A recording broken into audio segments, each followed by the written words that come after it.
Welcome to Disrespectfully Agree with LJ and Oatman. I'm LJ. Across from me is Mr. Oatman. What's good, everybody? Oh yeah! All right! Hell yeah!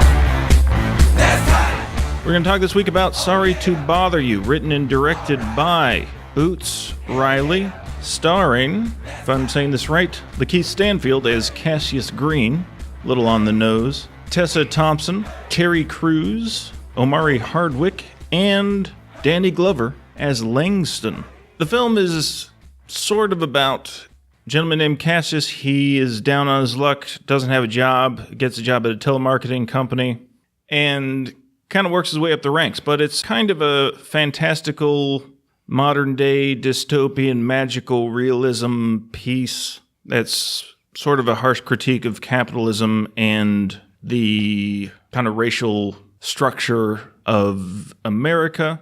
We're going to start with our general reactions to this piece and then jump into spoilers. I'll let you know when that happens. Mr. Oatman, what did you think of this film? The best analogy that I could use to capture my feeling of this film, it reminded me of a person with a really strong, natural voice that has no training and has no control. One of those people you see who comes on to American Idol years ago and they have this big, powerful instrument and does not have a clue how to focus or use it. That's how this film felt to me. There were some wonderful moments in it, and it was wonderfully ambitious. It's also a complete mess. It is all over the place. Mm-hmm. And not only that, I think it's, and I rarely say this, rarely, it's too ambitious. This is the kind of fare that is better resigned to a novel. It's so much in it. It's so much that it's trying to attack. It does not fit the form that it's in. It's just too much. It goes after capitalism. It goes after reality television. It goes after the prison industrial complex. It goes after racism in all its form. It goes after classism. It deals with unions and worker against the proletariat.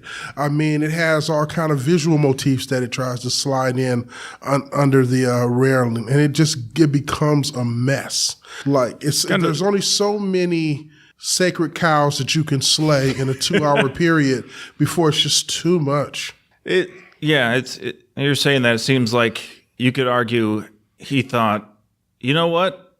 I might only get to make one movie, so I'm going to make it all in here. I'm going to make 6 movies in one. Going to make them all right now. And what I found really interesting and quite fascinating is that the maker of this film, Boots Riley, leveled a really strong, sharp, hard critique to Spike Lee for BlacKkKlansman. And what's ironic about this is if you watch this mess of a film, he is obviously a visual child of Spike Lee. I think he's admitted that. Yeah, I'm not saying that he would run away from that, but it's funny that he is clearly super influeklansman by Spike Lee. But the difference is that Spike Lee, who did Klansman, which he's critical of, and I'm even critical of Klansman on several fronts. But one thing that I like about Klansman is it says, I'm going to take this thing and I'm going to hit that with a hammer. Sure. In this 2 hours that you have allotted me. Boots Riley tries to do, I don't know, about 5 BlacKkKlansmen in one movie. And it's just too much and it can't hold the strain of it. It has no consistent thread that goes throughout it that can hold all of that together. And what happens is you have a first third of the film that has some real potential to it and some real interesting commentary that they're doing. Then we get into a middle where they get lost, and by the time we get to the last third of the film, Act 3 is something. It is just a horrific, awful mess. It just is bad. I mean, it's real bad. And it's like, wow, I give him credit. I have rarely seen a film go that bad at the end. Like it goes Howard the Duck bad. I mean, it takes a turn. Oh, just bad. I mean, it starts where it's a little charming, and we get they're making love, and they're in a room, and then it opens up, and surprise, he's inside of a garage, and then they have the car that is way too broken down to be a real car in real life, but fine. But yeah, there's a great moment with the gas station. I don't want to spoil. Don't spoil it. Don't spoil it. Yeah, here's the thing at the gas station scene. That's brilliant. It's funny. I'm invested in this world. Yeah, it seemed like he was going for a kind of Michel Gondry kind of a thing with a little bit of Spike Jonze. Yeah, the set design is brilliant here. I like it. It goes over the top at times, but I like that he's taking a swing at it. He sort of cuts he cuts a little bit of cloth, really from a lot of television forerunners.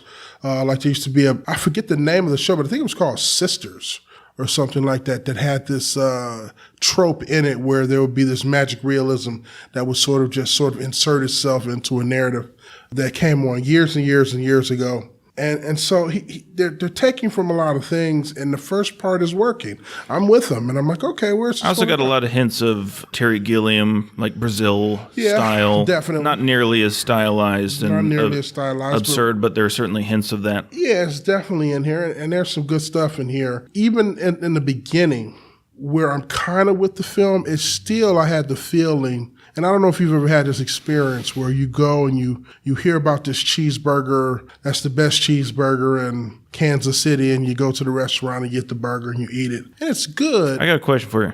The hell are you doing in Kansas City? I was in there on a conference for college editors years ago. So you go there and you're tasting this burger, and it's good, but it's just not as good as it should be. Mm-hmm. You know, it's good. It's fine. It's fine. I mean, it's a solid B+, but it's not as good as it should be. Even in the first third of this film, when I saw what they were trying to do, it just wasn't as good as it should have been. The jokes were funny, but not quite as funny as they could be. The images were arresting, but not as arresting as they could be. It was always, but I'm with it though. But I got the sense that this is where we're starting. Things will get crazier from here, and boy, did they. But boy, oh boy, in a way I think wish it had not. Man, it may have the award for the most promising film that just went bad. I mean, it went real bad. Well, I got crazy news for you. The reviews are in. This movie is beloved. You know, God bless. I ain't mad at you. You know, all the reviews are, audacious and unnerving, but a masterpiece, that kind of stuff. They're insane. I have no clue what they're watching. Yeah, it was bad. And I mean, we need to get to spoilers pronto. Spoiler alert, everybody. We're going to jump into spoilers here. Last chance to get out. Warning. Be aware that this movie gets disturbing in unexpected ways. Especially if you were like, oh, let's go see a movie. I heard this one's good. Be aware, it gets crazy. Horse people. No, horse people. They turn people into horses. The last third of this damn film, they're turning people into horses. That's what we end with. We go from capitalism to horse people. Yeah. It's like George W. Bush's nightmare. It's so ridiculous. Human-animal hybrids. And not only that, they don't even hide the imagery. Like, you're seeing this weird, twisted Cronenberg, I don't know what it is. Horse people is what this is. We go from the idea of the exploited worker, which is interesting. And then what's really fascinating is this idea of double consciousness and the duality of African Americans. I want to get to that, yeah. Who have to separate their blackness in order to be accepted in this world. And all of that is set aside for a storyline that has this evil corporation turning people into horses for free labor. That's what it turns into. That's what this picture does. Damn you, Boots Riley. Damn you. It's awful. It's the stupidest thing I've ever seen. Yeah. Stupidest thing I've ever seen. It really was. It set up a lot, and it just throws all of it away. It just throws it all away. Like, one of the most fascinating things that I thought was going to get explored that never got explored is they're exploring the duality of a black man who's trying to survive in a white world, and then they give to us. And thriving. Yeah. But succeeding better than anybody else. Better than anybody else, but they give us this fascinating Asian character who is going after this character's girlfriend. And so I was fascinated. And that goes away. That goes away. But not only does that go away, but they don't give us any inflection into what is it to be an Asian man to enter into this world. Does he too have to affect some other voice to be accepted? Or is he by definition considered white because he's Asian? I expected something. Here's where I thought we were going with that character. The Winklevoss twin guy, Armie Hammer's character, talks about, in the horse explanation, he talks about having a Martin Luther King Jr. horse. And I thought that guy was going. I told my wife, I said, the Asian guy's a double agent. That's what I thought. Right? Like he set this up. Because they set this up. He goes from place to place, instigating. Exactly. Union I told stuff. my wife, I said, that guy is a double agent. He the same thing that he was talking about with the horse people, he's already doing it with that guy. He's doing it with that guy. Nope. No. Would have been interesting. And they show no duality for this minority character. Like he's sort of from an underserved community in some sense, or underrepresented. Certainly. Is there any duality for him? That question is imposed. No. It's not discussed. No. I would have been fascinated to hear the answer to that. There's nothing. Or hearing the idea of there's one brief scene where they have his girlfriend working there. The most character development we get for that guy is a comic monologue where he's talking about venereal disease. Yeah. That's about it. That's about it. I was hoping that we even got like an idea of, is there duality for a woman who has to sell to people in that setting? Because at one scene they have her sitting there working, which comes out of nowhere. He said, hey, if you want a second job, you can work here. And she just showed up working there. No, I'm just saying I didn't think it was consistent with her character. It felt weird. Like, why would she do that? It felt like a weird transition for the character. There's a lot of transitions for her especially. That are odd. That come out of nowhere. That's and true. You could justify that magical, realism, But whatever. I was just hoping that they stayed along that duality thread and we explore. Her character's a problem. Who isn't? I mean, well, sure, but her character especially is the most, maybe not the most underserved, but she's a main character in this film, and she's a lot of screen time. Is she really? Technically, she's on screen a lot, maybe second only to the main character, and I don't understand what Boots Riley is doing with her. She also has a white voice. She does a British, in fact, they hired, just like with, so let's explain this. The main character, Cassius, and there's another black character in this who also works at the call center who has a white voice. Cassius, his voice is David Cross, and the voiceover for the other guy, whose name we never learn, is Patton Oswalt. And Cassius's girlfriend, played by Tessa, her name's Detroit. She has a white voice as well. It's the woman who played the girlfriend in Baby Driver. She does a British voice and goes in and out of it. And I'm like, okay, that's it. So this woman has been criticizing Cassius for this, and she's doing it too. So why is this happening? Is this going to be addressed? Is this going to come up? Nope, not really. No, they throw away the entire, in some ways, maybe what this guy is doing, maybe he learned the lessons from Spike Lee too well. Don't hit it over the head with a hammer? No, I think Spike Lee did something in a similar film years ago, which was a very fascinating film that dealt with colorism and sort of how colorism worked within black academic institutions. Okay. In the last, 10 minutes of the film, he throws away everything to do some weird, surrealistic, everybody wake up ending that makes no sense in school days, and essentially doesn't end the film. He just creates this mess of a ending, which always pissed me off because it was such a wonderful film talking about wonderful things, but at the end, he doesn't slide home. And I feel that's what Boots Riley's even worse. I mean, the last third of this film is just awful. The second that you start talking about horse people and then it's in cocaine and you're sniffing it and you want the Martin Luther King of horse people, I was like, okay, check please. I'm done. Yeah. So this started out with kind of Michelle Gondry, Terry Gilliam, Spike Jonze. By the end, this turned into, it's almost like if Terry Gilliam and Darren Aronofsky made a nightmare. That's where this ended up. I was so uncomfortable and disturbed by everything, the whole third act. it didn't leave me with questions. It left me kind of angry. And I left the theater wishing I kind of hadn't seen it. It was so unpleasant. Yeah, it was not pleasant. I mean, basically they have an uprising of horse people. Yeah, it's like an even more disturbing 1990s era Teenage Mutant Ninja Turtles kind of a thing. They're just unbelievably horrible to behold. I would really love to strip down this film. I would love to get rid of every bit of the prison industrial complex storyline.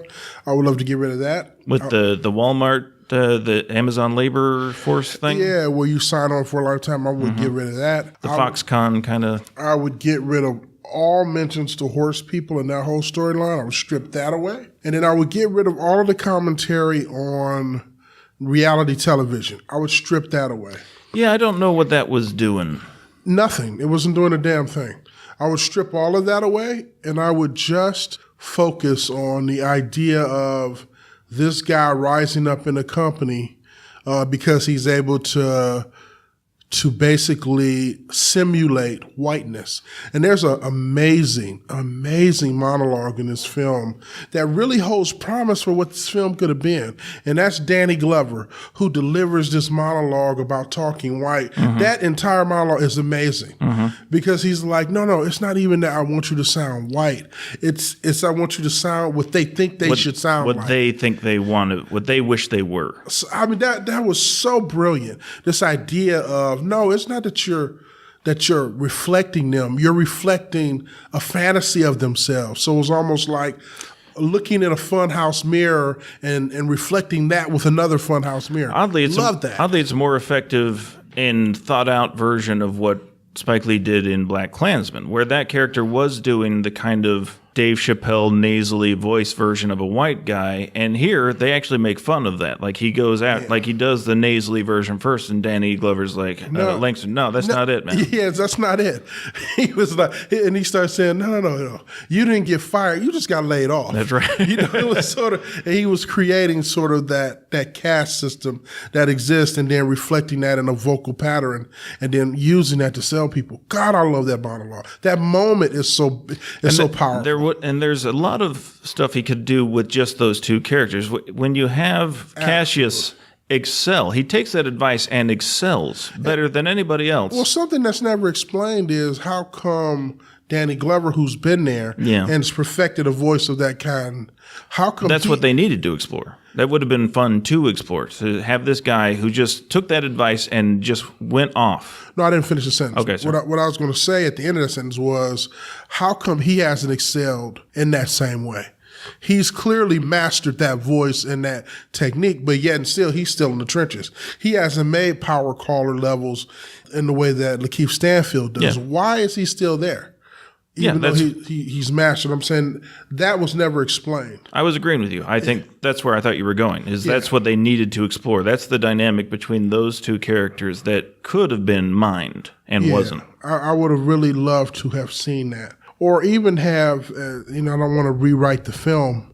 I would have, really loved maybe another character to introduce that to him, and then have Danny Glover be a character up on that other floor where we get more screen time between the two of them, because Danny Glover, he had a certain level of authority that even though his character, I don't think was greatly written, Danny Glover has a way of filling in those spaces. He's got gravitas. Yeah, he has a certain gravitas that other actors can't. You give other actors a flat character and you just level with a flat character. He took that character and really put some texture to it. I would have loved to have had him been the guy that met him on that floor instead of Omar Chadwick, who, God bless him, but that character was very throwaway. I would have loved for that to have been Danny Glover and to have more scenes of him training him not only about whiteness, but about how the world works. And I love how I did like the convention as to once you leave that floor, you're not selling encyclopedias anymore.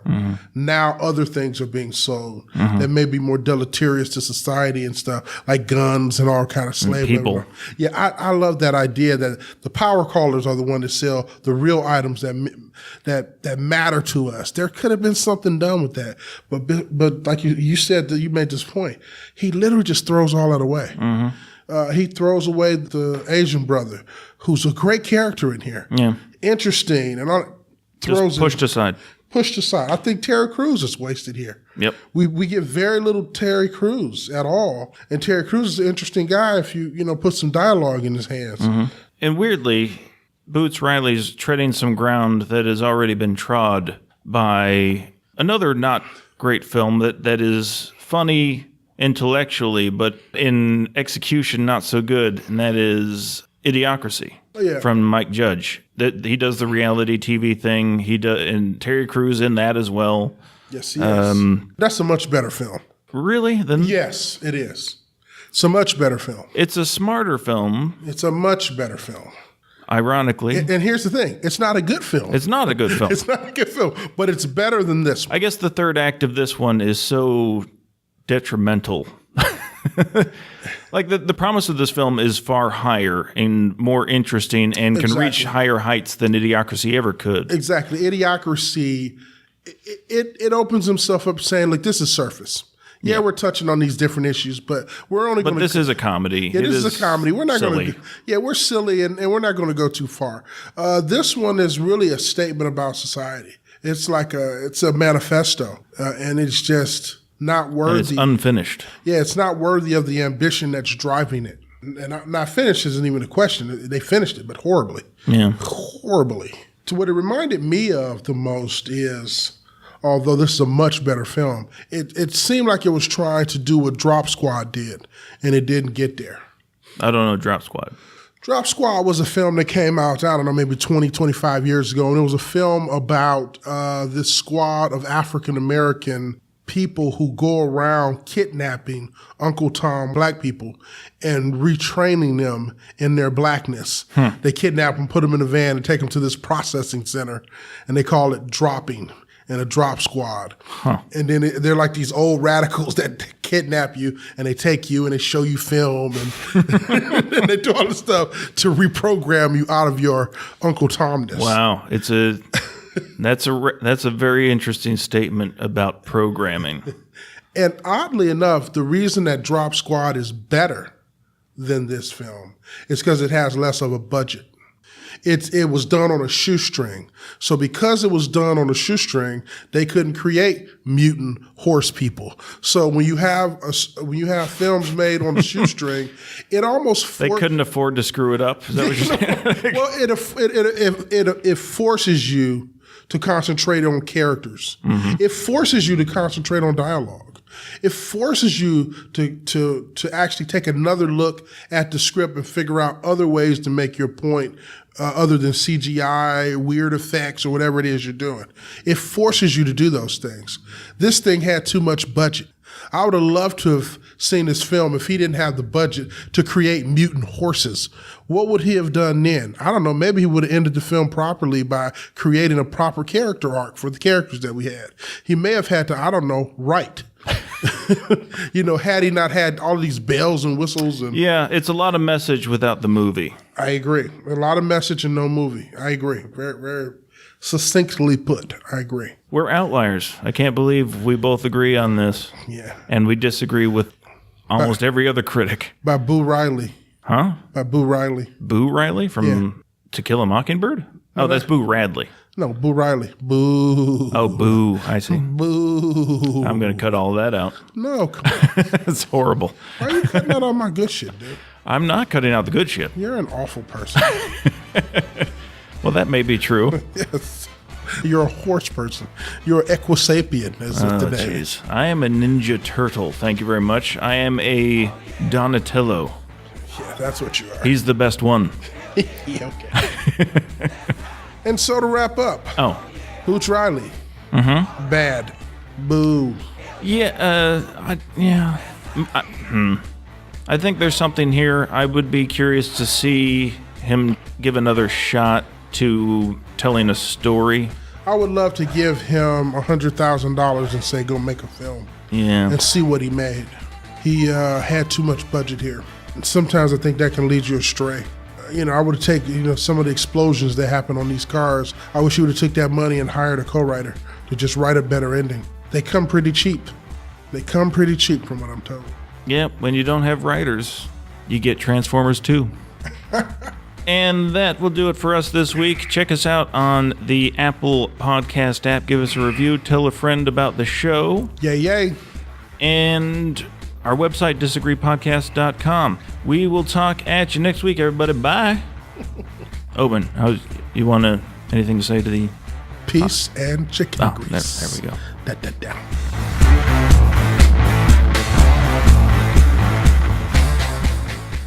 Speaking of Get Out, it took me forever. I could not figure out where I knew this guy. He was in the opening scene of Get Out. Yeah, he was the first guy to get abducted in that movie. This movie... And Atlanta, of course, is where we all know him from. Oh, of course. He's amazing in Atlanta. Yeah, we've all seen that. It's on my list. I don't even... A white guy alert. Put that with the spoiler alert. No, it's not a white guy alert. It's a I don't have TV alert. And Poor white guy alert. Bing, bing. Well, yeah, it's true. You get it on Netflix, I'll watch it. It's on Hulu. Yeah, but you got to pay for that. I'm not doing that.